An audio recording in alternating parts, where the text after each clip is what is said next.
Be discussing the teaching of Moses in Exodus. I will be reading you Exodus 1 and Exodus 2 today, and we will be revealing a great truth. Now, these are the names of the children of Israel which came into Egypt. Every man in his household came with Jacob. Reuben, Simeon, Levi, and Judah.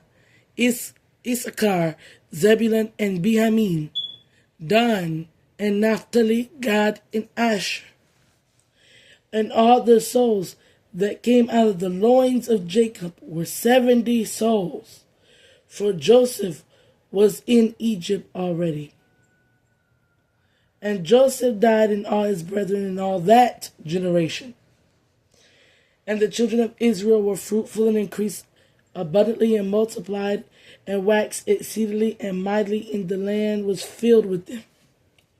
So the generations after, they continue to blend, to birth, to have their customs and culture and ways in the land of Egypt.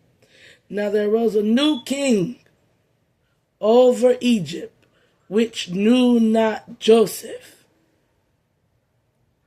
So this is down the line, so far down the line that they didn't even know the stories of the Hebrew people of the origin of Joseph.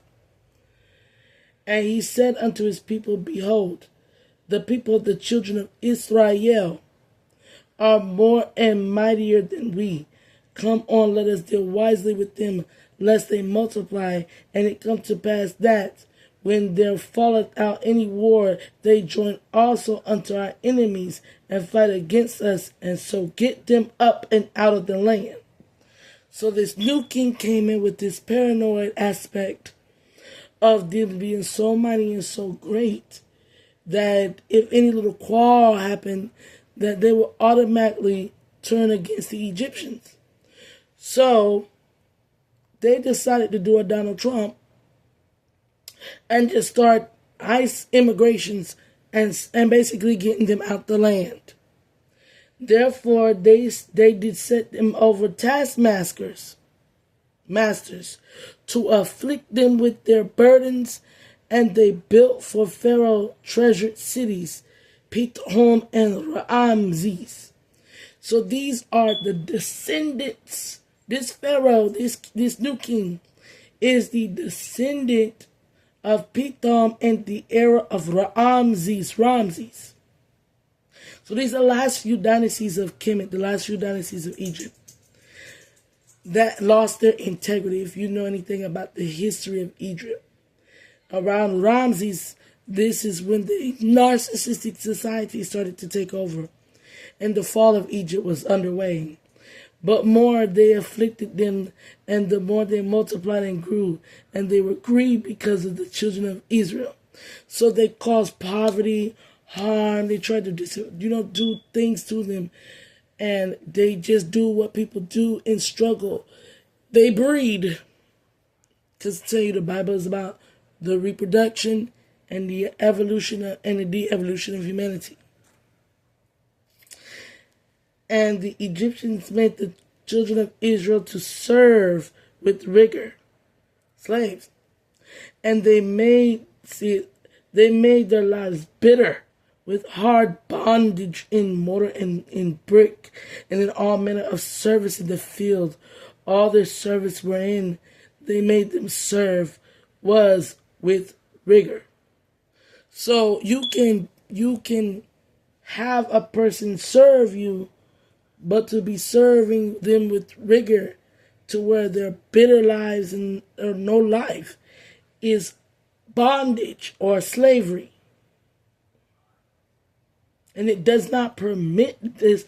This is not the Bible saying bondage or slavery is right. It is saying if it takes away from life and it causes them bitter and hard, it is bondage and slavery. It is a service or a serve with rigor. And the king of Egypt spake to the Hebrew midwives, of which the name of one was Sapphira, Sifra. And the name of the other was Puah. So he talked to a divine emanation, Sifra, and another one, Puah, the spirit breath women of the Hebrew nation midwives. That means they gave babies life in their work. Babies always came out healthy and alive. And he said, when you do the office of a midwife to the Hebrew women and see them upon the stools, if it be a son, then ye shall kill him. But if it be a daughter, then she shall live. So this man kind of had like a pedophilia thing towards the daughters. But not only that, he taught life givers, Sifra and Puah, divine emanation names, Ra and Ah, spirit names. That means they are goddesses of their work. He told them to become killers of the very life that they usher into this creation. And the midwives feared God and did not as the king of Egypt commanded them, but saved their men children alive.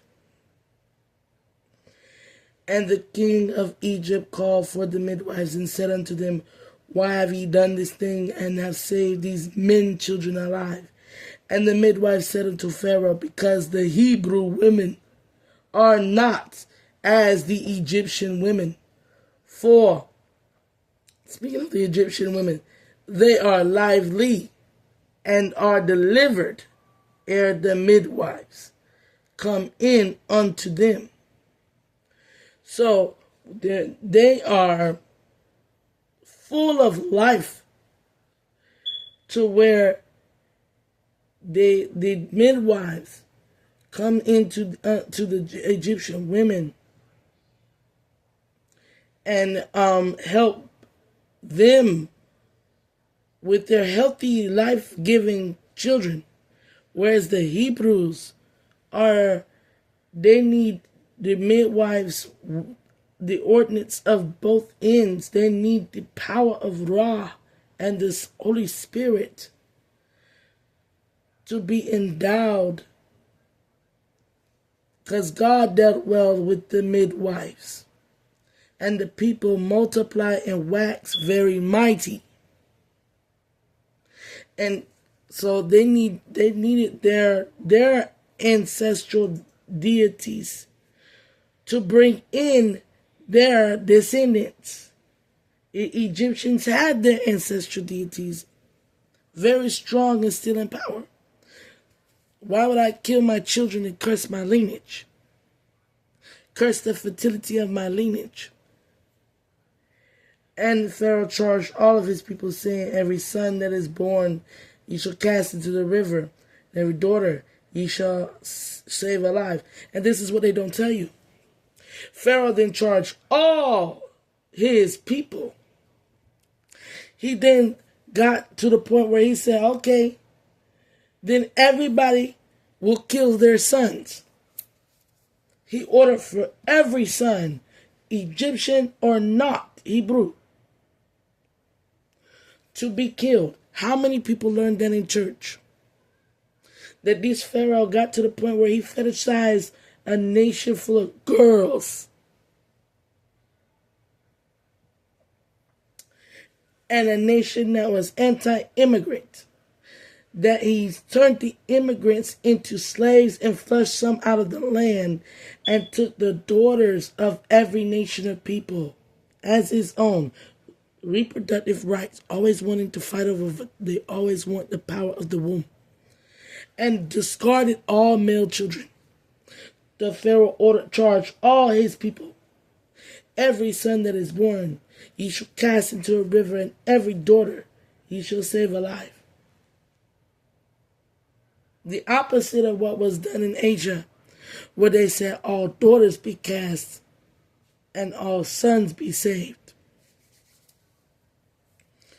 So these are things that karma-wise happen again and represent themselves in the last 100 years and still has not been fulfilled prophetically or healed prophetically. Therefore, the punishment will still commence for these deeds.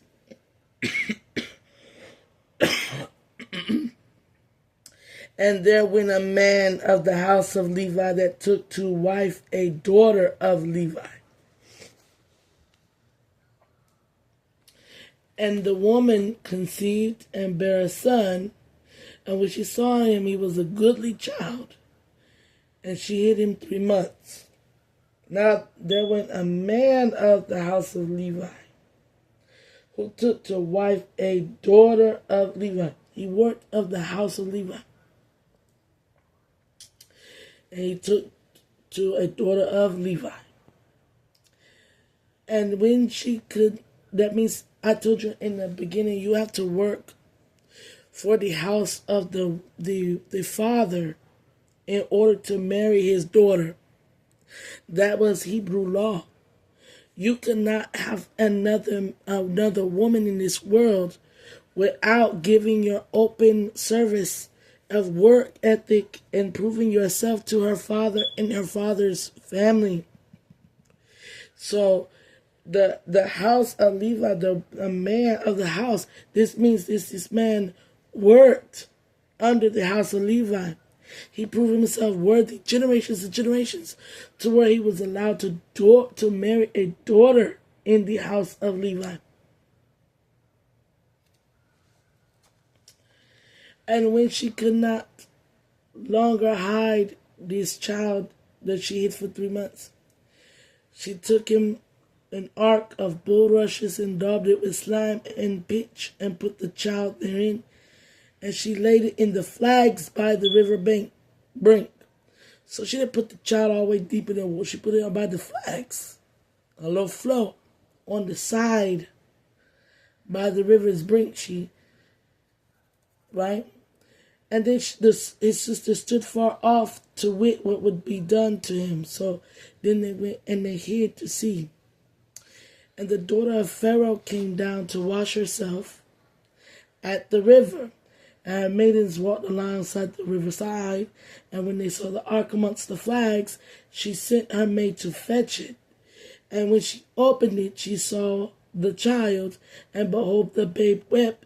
And she had compassion on him and said, "This is one of the Hebrews' children."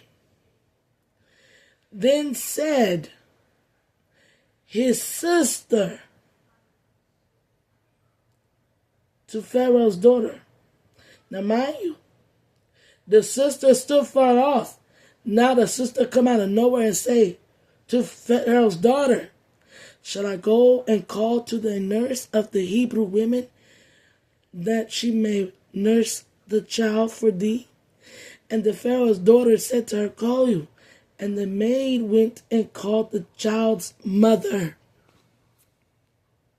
Y'all were taught that he went down a river and it just floated by and she just took the baby in and raised the baby. No, the baby was nursed by the baby's mother. The sister, they set it up so that when Pharaoh's daughter found the baby, the sister could come out and go, "Oh, we need to get a Hebrew woman." And the Hebrew woman that was on deck that just had milk for teats was the child's mother. So when they went to find the Hebrew woman, she was already ready to come and nurse her own son under the Pharaoh's daughter rulership, without the Pharaoh's daughter even knowing. And the Pharaoh's daughter said unto her, "Take this child away and nurse it for me. I will give thee thy wages." And the woman took the child and nursed it. It was her own child she was nursing. And the child grew, and she brought him unto Pharaoh's daughter, and he became her son. So when he was weaned, she was okay, and that means he had lived long enough. She went and let the Pharaoh's daughter claim him.